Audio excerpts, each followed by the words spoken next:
तारकान् तत्प्रकाशांश्च तच्छक्ति कृष्ण चैतन्य संगकम् अज्ञाननिरतिरूपैति यया विशोषं भक्ति परापि भजते परिपोषमुच्यैः तत्त्वं परं स्फुरति दुर्गममप्यजस्रं सद्गुणभृत् स्वरचितां प्रणमामि गीताम्। अथ श्रीमद्भगवद्गीता अथ षोडशाध्यायः सप्तदश श्लोकः। आत्मसम्भवितः स्तब्धा धनमानमदान्विताः आत्मसम्भावितः स्तब्धा धनमानमदान्विताः यजन्ते नाम यज्ञैस्ते दम्भेनाविधिपूर्वकम् यजन्ते नाम यज्ञैस्ते दम्भेनाविधिपूर्वकम्। श्रील भक्तिविनोद ठाकुर जी कहते हैं वो स्वयं सम्मान लब्ध आपने का ही आपको सम्मान देने वाले होते हैं। कौन? आसुर प्रकृति लोगों का जो लक्षण है, जो स्वभाव है, जो निसर्ग है बोला जाए, उसी के वर्णन करते हुए श्रील भक्तिविनोद ठाकुर जी कहते हैं आत्मसंभाविता। आत्मसंभाविता के मतलब होता है स्वयं अहंकृत, अपने आँख से ही गर्वित है। दूसरे व्यक्ति उनके बारे में गर्वित हो तो अच्छा है, जहाँ इसके कारण हमारे गर्व होता है, लेकिन वो अपने आप में गर्वित है, खुद अपने का घमंड करते हैं। स्तब्धा अनम्रा, जिनके अंदर दैन विनय नहीं है। धनमान मदान्विता, धन मान के मत से युक्त है। ते दम्भेन नामयज्ञ ही अविधिपूर्वक यजन्ते, वह स्वयं सम्मान लब्ध अनम्र और धन मान मत से अन्वित युक्त पुरुषगण अविधिपूर्वक, विधि भी ठीक से नहीं अनुसरण करते हैं। विधि अनुसरण करना, शास्त्र विधि अनुसरण करना दैवी संपद है, दैवी गुण है, परंतु ये आसुर लोग शास्त्र विधि यथायथ रूप से अनुसरण नहीं करते हैं। दम्भेन अविधिपूर्वकं यजन्ते, नाम मात्र यज्ञ के द्वारा, नाम बस यज्ञ का उद्देश्य उनका कुछ और रहते हैं, दिखावटी वाले जो है यज्ञ के द्वारा मेरा यजन करते हैं। श्रील बलदेव गीताभूषण प्रभु जी अपने गीताभूषण भाष्य में लिखे हैं आत्मनैव संभावितः श्रेष्ठ्यं नीतः न तो शास्त्रज्ञ ही सद्भि। आपने अपने को संभावित अर्थात श्रेष्ठता मान लिया है। न साधु लोग उनका मानते हैं श्रेष्ठ, न शास्त्र उनका श्रेष्ठ मानते हैं। साधु और शास्त्र उनका श्रेष्ठ नहीं मानते हैं, वो अपने को बहुत बड़ा मानने लगते हैं, इसलिए आत्मसंभाविता है ये। और स्तब्धा अनम्रा, जो नम्र नहीं है, अनम्र, नति नहीं स्वीकार करते किसी के पास। धनेन संपदा मानेन च धन मान मदान्विता, धनेन संपद के द्वारा, मानेन और मान के द्वारा। मान क्या होता है? मानेन च परमहंस महाश्रवण श्री पूज्य पादो महापूजा विदिता महापूजावित इत्येवं लक्षणेन सत्कारेण यो मद गर्भस्तेनान्विता। अर्थात ऐसी सम्मानो चाहते हैं कि लोग बोले कि मैं परमहंस हूँ, महाश्रवण महासन्यासी हूँ, श्री पूज्यपाद हूँ, महापूजाविद हूँ। ऐसे प्रकार सत्कार से जिनका मद गर्व उसके द्वारा युक्त, अन्विता के मतलब युक्त। नाम यज्ञैर, नाम मात्रेण यज्ञ ही पूजा विधि भी स्वकल्पिता देवता यजन्ते।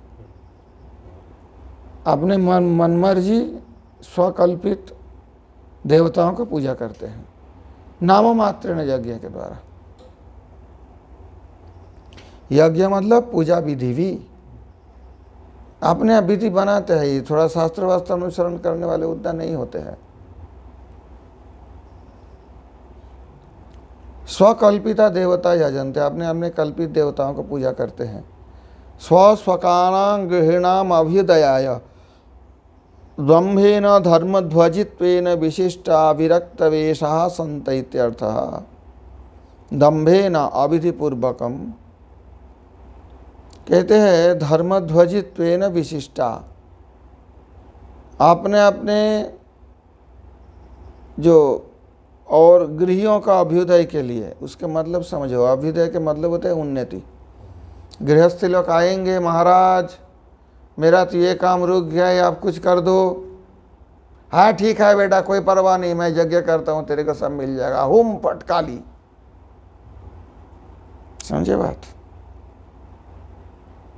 स्वसकानां गृहीणाम अभ्युदयाय, उससे क्या होगा, और गृहस्थी का काम बने ना बने उसका मन में लग जाएगा, कुछ बन गया होगा, वो पैसा देगा, अपना भी अभ्युदय होगा, गृहस्थ का भी अभ्युदय होगा। ऐसे सोचते हैं, मैं दूसरे का कल्याण करता हूँ इसलिए पैसा लेता हूँ, ऐसे थोड़ी लेता हूँ। धर्मध्वजित्वेन, धर्मध्वजी कहते हैं धर्म का ध्वजा बना के, वास्तव में धर्मात्मा नहीं है ये लोग, पाखंडी है, परंतु धर्मध्वजी कहते हैं इसको। धर्मध्वजित्वेन विशिष्टा, बड़ा विरक्त बेश लेकर लाल वाल कपड़ा पहन के ऐसी तैसी टप्पा लगा के ढोंग दिखाते हैं, स्वयं का भी पैसा कमाने के लिए और दूसरा का भी सुविधा कर देने के लिए। अविधि पूर्वकम अवेद विहितं यथा भवति तथा, जो वेद विहित नहीं है, अवेद अवैदिक सब अनुष्ठान करते रहते हैं। बहुत जगह में ऐसा मिलेगा, अपने मनमर्जी पूजा, मनमर्जी पद्धति, हाँ मनमर्जी शास्त्र का है, जो कुछ चाहे सब करो, कोई बात नहीं, तुम्हारा काम बन जाएगा, जो इच्छा है खाओ, जो मर्जी है करो। और भी कुछ ऐसे विधि बता देंगे, ये पीपल के नीचे दीपक धरो और किसी कुत्ते को काले रोटी बना के खिला दो, और फिर मेरे यहाँ आ जाना, हर शनिवार को मैं यज्ञ करेंगे, तुम्हारा सारे काम बता देंगे। हाँ, स्वसकानां गृहीणाम अभ्युदयाय, आपने कभी अभ्युदय चाहते हैं और गृहस्थियों का भी अभ्युदय करा देते हैं। किसी का बिजनेस डाउन हो रहा तो ठीक है महाराज, कर देंगे बेटा, बेफिक्र रही हो, मैं व्यवस्था कर देंगे, शनिवार आ जाना। बहुत तरह की है, कोई तो समोसा खा लो, सब उससे तुम्हारा भाग्य रुका हुआ है, 4 समोसा खा लो खरीद के, बस हो जाएगा, तुम्हारा कृपा मिल जाएगा। धर्मध्वजित्वेन विरक्त वेषाः सन्तः, विरक्त जैसे वेश ले लेते हैं, कोई ऐसे गृहस्थी वेश में भी बैठ जाता है सिंहासन पे, मैं गृहस्थ से भी श्रेष्ठ गृहस्थ हूँ, गृहस्थ धर्म सर्वश्रेष्ठ है।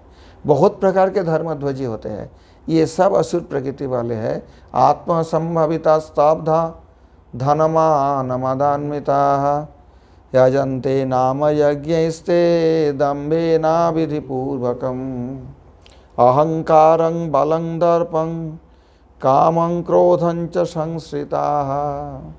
अहंकारं बलं दर्पं कामं क्रोधं च संश्रिताः मामात्मपरदेहेषु प्रद्विषन्तोऽभ्यसूयकाः।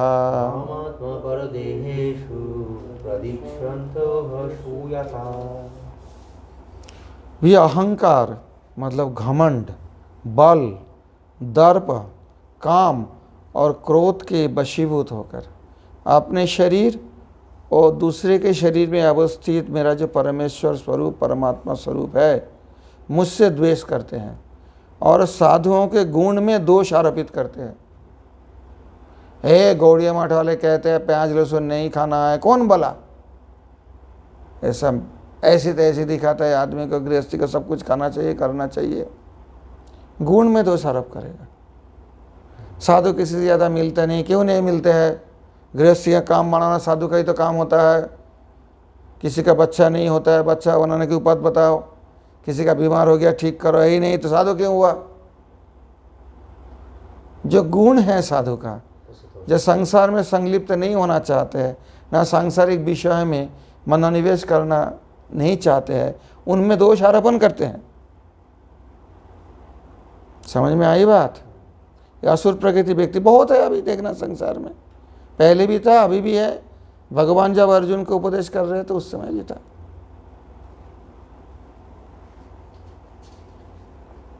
सर्वथा वेद तत्प्रतिपाद्य ईश्वर अवमान्यंता अवमंतारस्ता। कहते हैं सर्वथा वेद और उसी वेद के प्रतिपाद्य जो ईश्वर है, इनके अवमानना करते हैं ये लोग। प्राय देखोगे ऐसी व्यक्ति आपने कोई पूजा करवाते हैं, भगवान का पूजा नहीं सिखाते हैं। मैं ही भगवान हूँ। अभी एक थे मथुरा में, वो दूध से उसको स्नान करवाया जाता है, उस दूध को सारे शरीर धो के गिरता, वो दूध से खीर बना के भक्तों को खिलाते। आपने को परमात्मा बताते थे। वो जेल में था, अभी पता नहीं कहाँ है वो। ऐसा कोई है? ये प्राय देखना, ये लोग वेद शास्त्र अनुसार मंदिर नहीं बनाते हैं। इनका मंदिर का गठन भी देखना, ऐसा चूड़ा होता है कुछ गुंबद जैसा, ऊपर में ना चक्र होता है भगवान विष्णु का, ना शिव जी का त्रिशूल होता है, ना कुछ नहीं। एक कॉमन स्ट्रक्चर देखना सब जगह में, जो ऐसे ही पाखंडी अपने आप को भगवान बोल के पूजवाते हैं, इनके मंदिर में देखना एक ही स्ट्रक्चर होता है, ऐसी करके एक गुंबद होता है, ऊपर में कलश टाइप का होता है, ना चक्र ना कुछ, ना ध्वजा भी नहीं लगाते। ये सब देखना अंदर में जाके कोई किसी को पूजा हो रही है, किसी व्यक्ति को भगवान बोल के। सबको यही देखा मैंने कॉमन, जितना इस प्रकार के है ये लोग वही स्ट्रक्चर पसंद करते हैं। तो ये वेद विहित तो नहीं चलते हैं ना। वेद शास्त्र में तो विष्णु मंदिर के ऊपर चक्र स्थापन हो, भगवान विष्णु की पूजा हो, या शिव जी के मंदिर बनाए तो ऊपर में तो त्रिशूल लगाएंगे। देवी मंदिर में भी ऊपर वो रहते या पास रहते हैं शिव जी के मंदिर में प्राचीन काल में, तो वो सब विधि नहीं मानेंगे। वो अपने मंदिर बनाते हैं और अपने को पूजवाते हैं। ये सब पाखंडी मत है। सर्वथा वेद तत्प्रतिपाद्य ईश्वर अवमंतारस्ता। ये लोग वेद और उसी प्रतिपाद्य ईश्वर, ये दोनों को अवमानना करने वाले हैं। कोई तो कहते हैं मैं जो बोलता हूँ वही वेद है, मैं ब्रह्मा जी का अवतार हूँ। चल रहा है उनके परंपरा भी, और इसी मंदिर बनवाते हैं वो लोग, मैंने देखा सब। तो इसमें क्या करते हैं, इससे क्या लाभ होता है या क्या नुकसान होता है,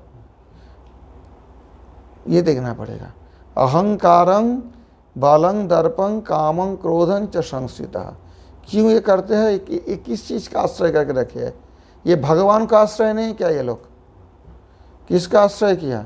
अहंकार बल अहंकारादीन संस्थितास्ते। अहंकार बल दर्प काम और क्रोध को ये आश्रय करते हैं, भगवान का आश्रय नहीं करते हैं, सदगुरु के चरण आश्रय नहीं करते हैं। ये अहंकार बल दर्प काम और क्रोध के वशीभूत होकर, अर्थात उसी का आश्रय करके आश्रितः माम आत्म परोद्वेहेषु आत्मनः परेशान देहेषु नियामकतया वर्तितया च अवस्थितं मां सर्वेश्वरं मद विषयकं वेदं च प्रद्विषंत अवज्ञया अपपूर्वंत भवन्ति। मैं अपने मतलब उनके अपने शरीर में भी मैं हूँ ना, नियामक रूप से भगवान। अच्छा, असुर के हृदय में क्या परमात्मा नहीं है? उनके अंदर भी परमात्मा है। अच्छा, उसके प्रति भी द्वेष करते हैं। अपने हृदय के अंदर जो परमात्मा बैठे अंतर्यामी, उनके प्रति भी द्वेष करते हैं, और दूसरे के हृदय में जो परमात्मा बैठे हुए हैं, मैं जो परमात्मा रूप से विराजमान हूँ, इनके प्रति बहुत भी द्वेष दुश्मनी करते हैं। मांग सर्वेश्वरं, मैं सबके शरीर में नियामक रूप से और भर्ता रूप से, अर्थात सभी जीव को मैं पालन करता हूँ और सभी जीव को मैं नियमन भी करता हूँ, कंट्रोलर में। ऐसा मुझको वो उनके शरीर में भी हो और परदेहेषु प्रद्विषंत अवज्ञया अपकुर्वंत। कहते क्या वो जानते नहीं? बोला अगर कोई बोले भी तो मानते नहीं है, अवज्ञा करते हैं, अवहेलना करते हैं, अपराध करते हैं। अव्यसूया कहा, कहते बहुत ईर्ष्यालु है, जलन वाले हैं। अव्यसूया कहा क्यों? कुटिला युक्ति भीर ममो वेदस्व च गुणेषु दोषान आरोपयन्तः। मेरे जो गुण है उसमें भी दोष दिखाते हैं और वेद में भी जो गुण है उसमें दोष दिखाते हैं लोग। कुटिल युक्ति, कुटिल युक्तियों के द्वारा वो अपने में मतलब वेद में और मेरे गुणों में दोष आरोपण करते हैं।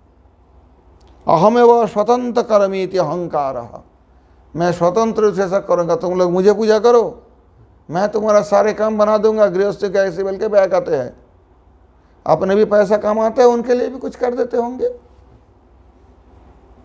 परंतु ये परमार्थ नहीं है। परमार्थ से हटाने वाले, पहले बताया ना, जगत भ्रंशयन्ति,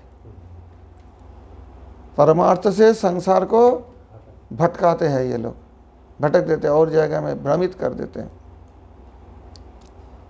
बहका देते हैं, हिंदी में कहते हैं बहका देते हैं। अहमेव स्वतंत्र करोमि इति अहंकारः, अहमेव पराक्रमी इति बलम। तो अहंकारं बलं दर्पं कामं क्रोधं च संस्थिता, ये जो असुर प्रकृति के व्यक्ति है किसको आश्रय करके रहते हैं? अहंकार का आश्रय करते हैं। अहंकार क्या है? अहमेव स्वतंत्र करोमि, मैं स्वतंत्र रूप से करूँगा, मैं ही ईश्वर हूँ और कौन है, इस प्रकार के अहंकार। अहमेव पराक्रमी इति बलम, मैं पराक्रमी, मेरे बहुत बल है, ऐसी बल को आश्रय करते हैं। मत्युल्लना कोपि अस्ति इति दर्प, मेरे बराबर कोई है ही नहीं, इसका नाम है दर्प, इसको भी आश्रय करते हैं ये। मदिच्छैव सर्वसाधिक इति कामः, मेरी इच्छा से ही सब कुछ हो जाएगा, ये काम को आश्रय करते हैं। और मत प्रतिबम अहमेव हनिष्यामि इति क्रोधश्च, अगर मेरे विद्वेषी मेरे विरोध तो कोई बोलेगा तो उसका नाश कर देंगे, ये क्रोध। ये इसी का आश्रय करते हैं, भगवान का आश्रय नहीं करते हैं। और अपने हृदय में और दूसरे के हृदय में जो परमात्मा रूप से मैं नियामक रूप से पालक रूप से मैं विराजमान हूँ, मेरे प्रति विद्वेष करते हैं।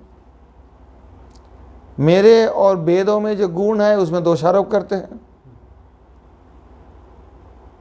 अहंकारं बलं दर्पं कामं क्रोधं च संश्रिताः मामात्मा परदेहेषु प्रद्विषन्ता व्यसूयकाः तानहं विशतः क्रूडन् संसारेषु नराधमान्।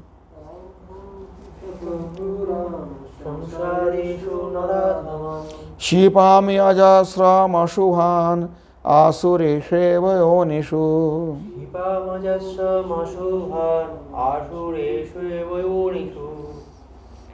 ऐसे विद्वेषी क्रूर नराधम को, नराधम मतलब मनुष्य में जो अधम सबसे निकृष्ट, ऐसी व्यक्ति को मैं संसार के बीच में अशुभ योनि में, आसुरी योनि में क्षेपण करता हूँ, फेंकता रहता हूँ।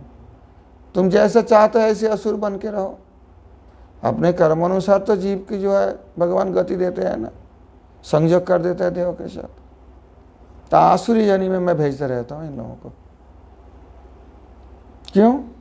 अर्थात उनके स्वभाव जनित तो क्रिया द्वारा उनके आसुर भाव बढ़ते रहते हैं।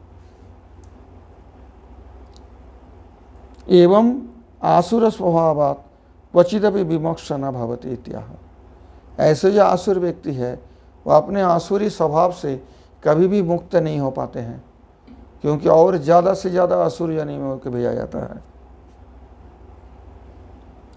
आसुरीषु एवं हिंसा तृष्णादि युक्ताशु म्लेच्छो व्याधो योनिषु। कहते हैं आसुरी जनी में भगवान भेजते हैं। तो आसुरी जनी कौन है? जिसमें हिंसा और तृष्णा अधिक है, भोग तृष्णा अधिक है, हिंसा अधिक है, ऐसे म्लेच्छ व्याध योनि में मैं भेजता रहता हूँ। म्लेच्छ योनि में भेज देता हूँ, या व्याध जो स्वीकार करते हैं ऐसे योनि में भेज देता हूँ। तत्त कर्माणु गुणफलदः सर्वेश्वर अहम अजस्रं पुनः पुनः क्षिपामि। कहते हैं तब तो आपको गलती है भगवान, आप तो इनको बचाना चाहिए ना, ये असुर है, लेकिन आप तो असुर नहीं हो, आप तो सबके पिता हो, पितामहस्य जगतो माता धाता पितामह। तो आप जब सबके माता और धाता पिता, आपके बच्चे बिगड़ रहे, आप क्यों बिगड़ना देते हो? कहते हैं तत्तत् कर्माणु गुणफलदः समोहं सर्वभूतेषु न मे देशवस्ति न प्रिया। भगवान ये भजन जो करेंगे उनके लिए मैं उनका पक्षपात करूं, बाकी सब तो मेरे लिए बराबर है। जो जैसे कर्म करते हैं तत्तत् कर्माणु गुणफलदः, उसके कर्म के अनुसार वो गुण रूप फल देने वाले मैं हूँ, इसलिए मुझे तो वहीं भेजना पड़ेगा। यही उत्तर है क्या? प्रश्न उत्तर यहाँ पे पूर्व पक्ष है। इसलिए भगवान में कोई विद्वेष नहीं है, भगवान किसी से विद्वेष नहीं करते, किसी के प्रति अविचार नहीं करते हैं। न मे द्वेष्यस्ति न प्रिय, मेरे कोई प्यारे भी नहीं है, कोई द्वेषी भी नहीं है। समोहं सर्वभूतेषु तत्तत् कर्माणु गुणफलदः, कर्म के अनुसार गुण रूप फल देने वाले, और उनका रजतम गुण और ज़्यादा ज़्यादा मिलते रहते हैं। मैं क्या करूं?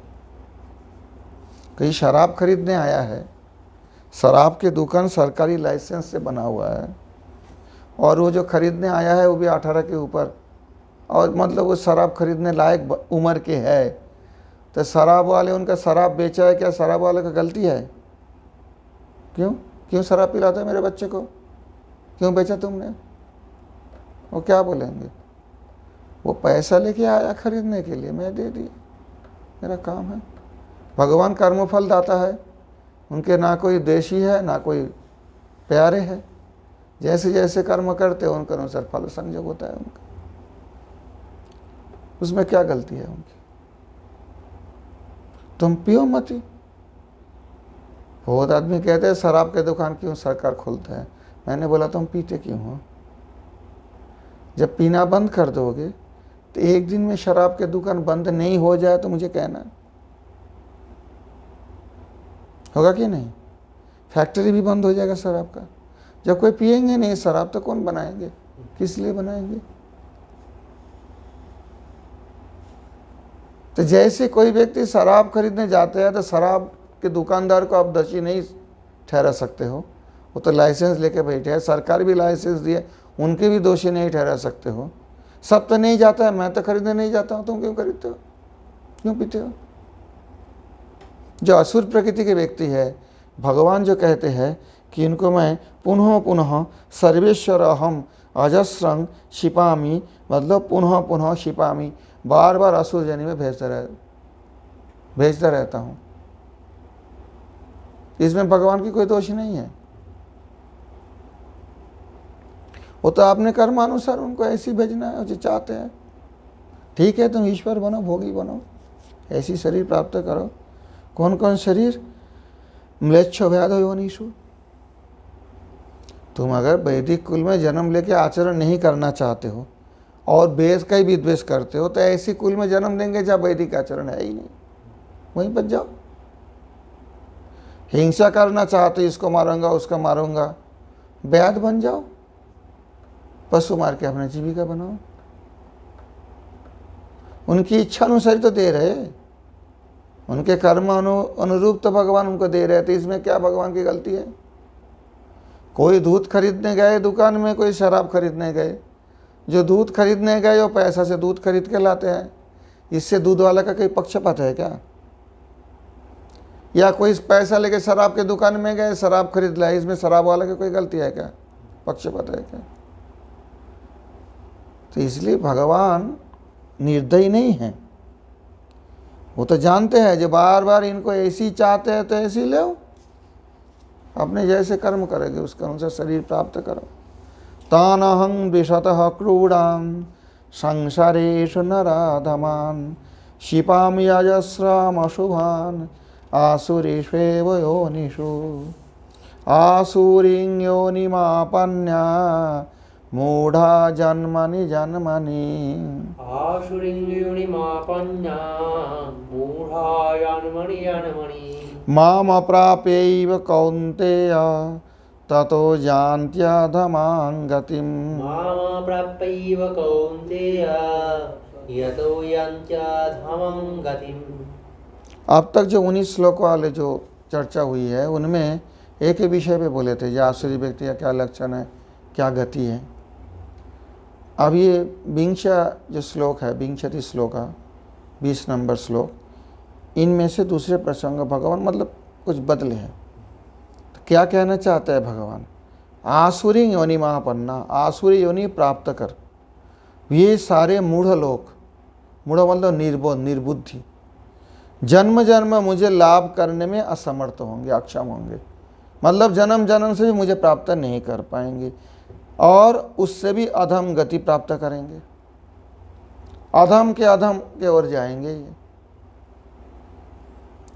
अब इसमें पूर्व पक्ष होता है, आप कहते हो पुनः पुनः शिपामी, पहली श्लोक में भगवान बताए ना, बार बार उनको ऐसे म्लेच्छो बैज योनि से हिंसापूर्ण योनि में मैं निक्षेप करता हूँ, जाओ हिंसा करो।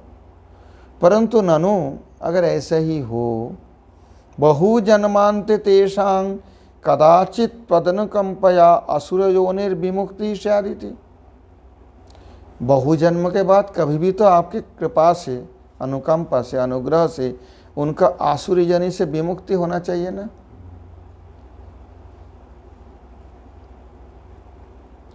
कभी तो होना चाहिए।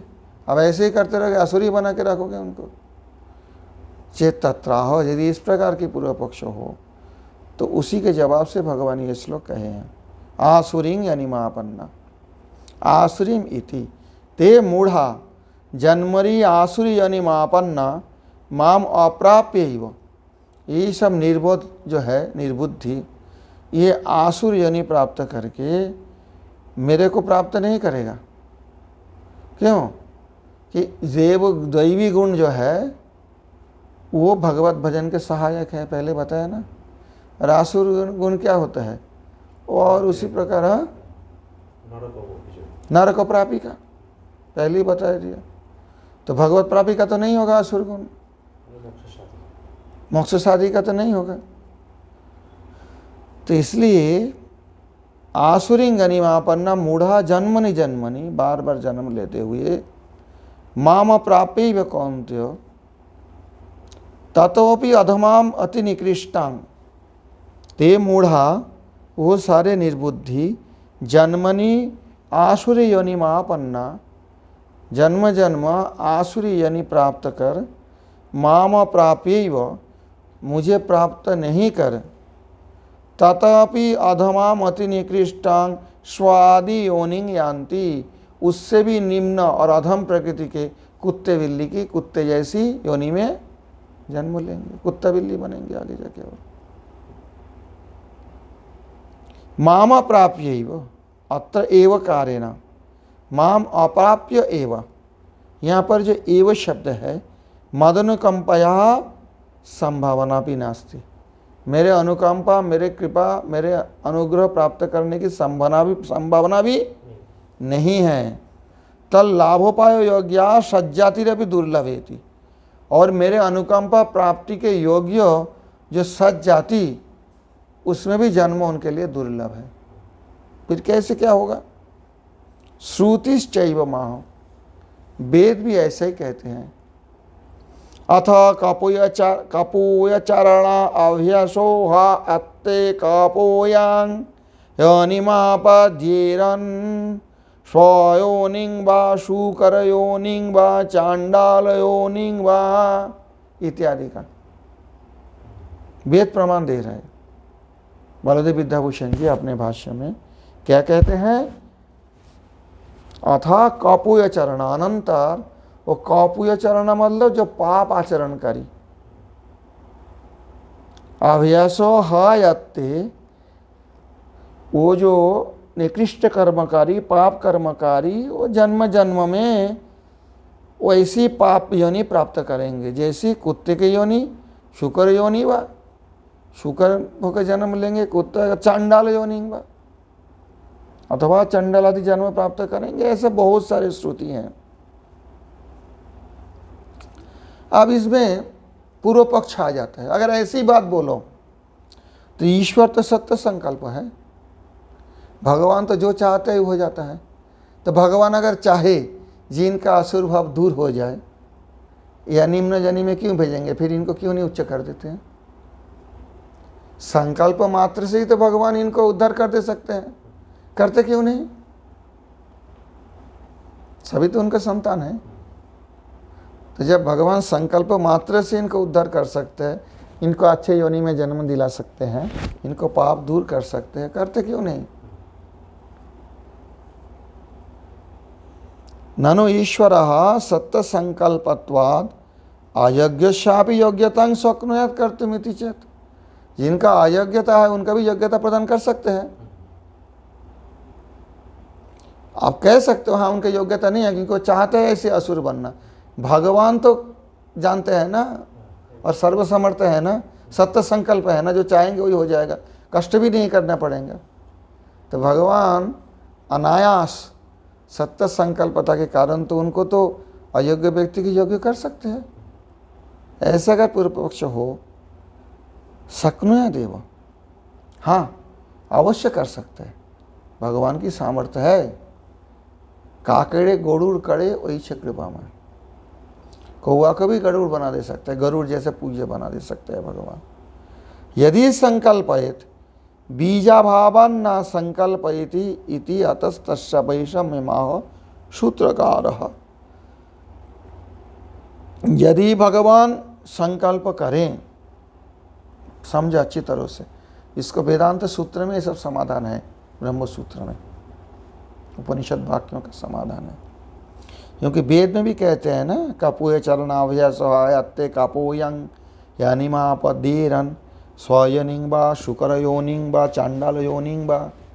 अब उसमें तो पूर्व पक्ष आएगा, भगवान सत्य समर्थ है, सर्व संकल्प क्या सत्य संकल्पता युक्त है, सर्व समर्थ है, सर्वशक्तिमान है, तो उनका योग्यता नहीं होने पर भी योग्यता देके उनको उच्च स्थिति में पहुंचा सकते हैं, फिर क्यों नहीं करेंगे?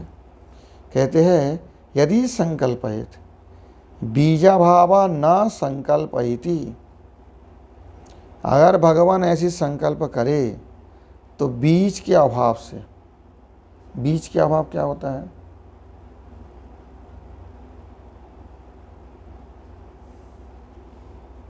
बीज क्या होता है इसमें?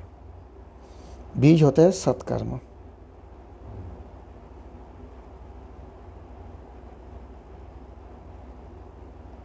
उनके सत्कर्म के अभाव रहने का कारण भगवान संकल्प नहीं करते। बोला फिर तो विषमता है, कहते हैं नहीं, वैषम्य नैर्घृण्येन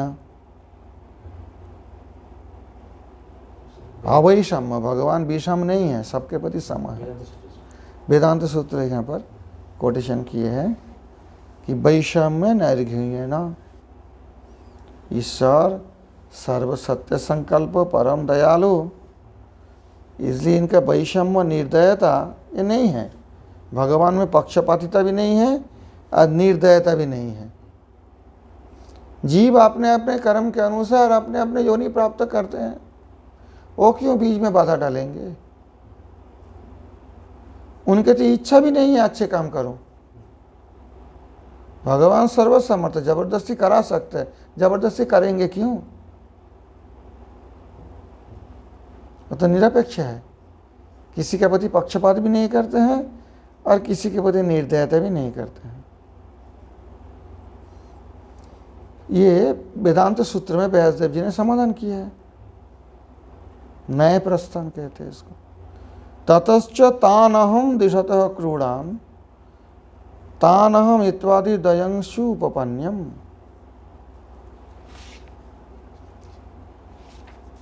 तानहं विशतः क्रूडान संसारेषु नराधमान् क्षिपाम अजस्रम अशुभान आसुरी सेव योनिषु। ये वैषम्य नैर्घृण्य नाइद में एक दृष्टांत दिया हमारे आचार्य। अग्नि जल रहा है, अग्नि ठंडी में कई जला के रखा है, तो कोई व्यक्ति अग्नि से दूर रहना चाहते हैं और शीत लग रहे हैं, उनको शीत नहीं दूर रहा है, उसमें अग्नि की गलती है। और कोई अग्नि के नज़दीक है तो उसका जो है शीत चला जाता है। अग्नि तो शीत निवारक है, सभी के शीत निवारण करने में समर्थ है। अगर अग्नि के नज़दीक कोई हो तब तो शीत निवारण होगा, अग्नि से दूर जाए तो कैसे होगा? तो इनमें अग्नि का दोष है क्या? तो ऐसे ही भगवान के प्रति जो विद्वेषी है जो चाहते ही नहीं उसी रास्ते में चलना, वेद शास्त्र जानने पर भी मानना नहीं चाहते हैं, बोलने पर भी स्वीकार करना नहीं चाहते हैं, तो उनके उसके रास्ते में चलने दो। अग्नि से दूर रहेगा तो ठंडा लगेगा, इसमें अग्नि की गलती है। तो भगवत उन्मुख और भगवत विमुख जीव का जो फल में तरतमता होता है, फर्क होता है। इसमें बहुत सारे बात है। माम प्राप्य कौनते, परंतु अगर भगवान के हाथ से असुर मरता है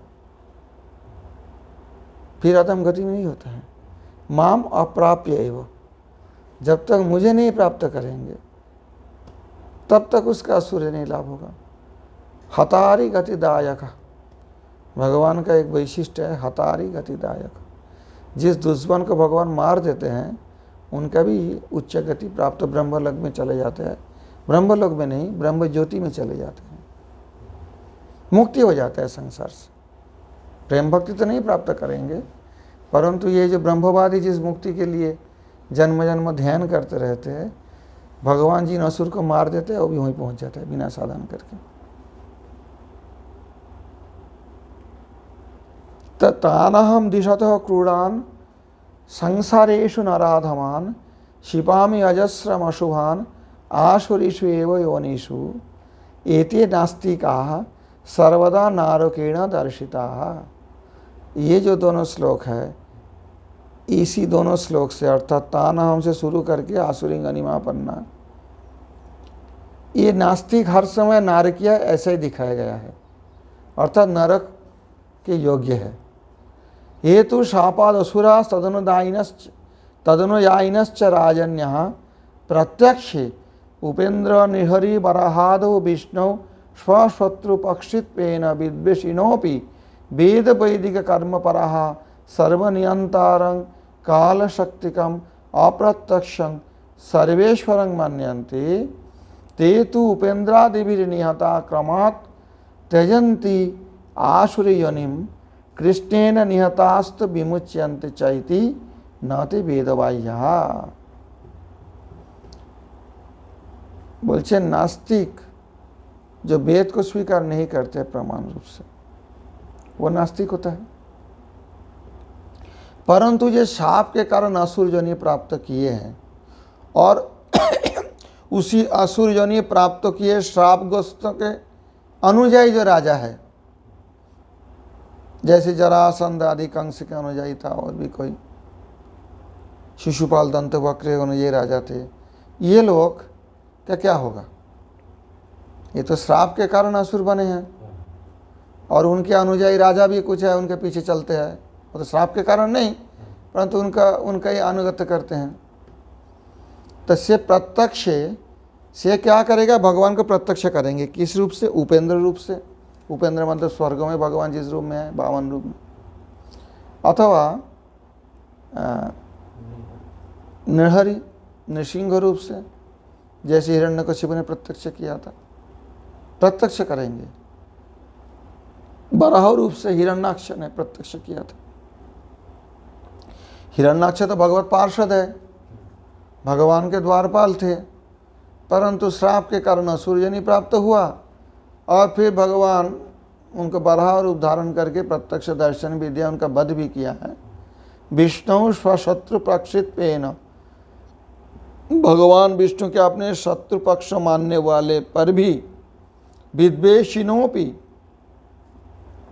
असुर योनि प्राप्त होकर भगवान से विद्वेष करने पर भी वेद वैदिक कर्मपराः, ये वेद वैदिक कर्मपरायण थे। हिरण्यकशिपु भी वेद अनुयायी थे, हिरण्याक्ष भी वेद का अनुसरण करते थे। रावण तो बहुत बड़ा विद्वान था, यज्ञ वज्ञ सब करता था, है ना।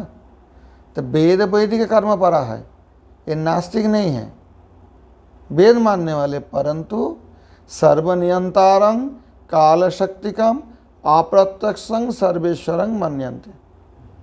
ये सर्वनियंता जो काल शक्ति रूप अप्रत्यक्ष, उनका सर्वेश्वर मानते। कृष्ण का राम को जो प्रत्यक्ष देखते उनके सर्वेश्वर नहीं मानते। ये अंतर था। वेद अनुसरण करते, अभी भी बहुत ऐसा है।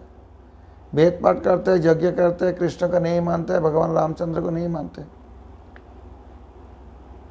ते तो उपेंद्रादि भी निहता, वो लोग जो है उपेंद्र आदि के द्वारा निहत होकर, अर्थात उपेंद्र आदि जब उनको वध करेंगे, क्रमात् त्यजंती आसुरजनिम, और क्रम से आसुरजनि त्याग करके कृष्णेन निहतास्त विमुच्यन्ते चाहिए।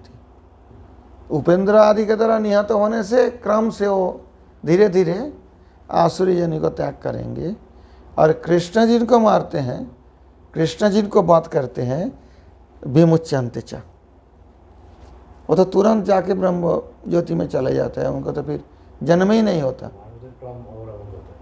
और क्रम अवलंबन करेंगे बाकी जो है, क्योंकि देखो ना, हिरण्यकशिपु तो मारा गए थे भगवान नरसिंह के द्वारा, फिर तो जन्म लेना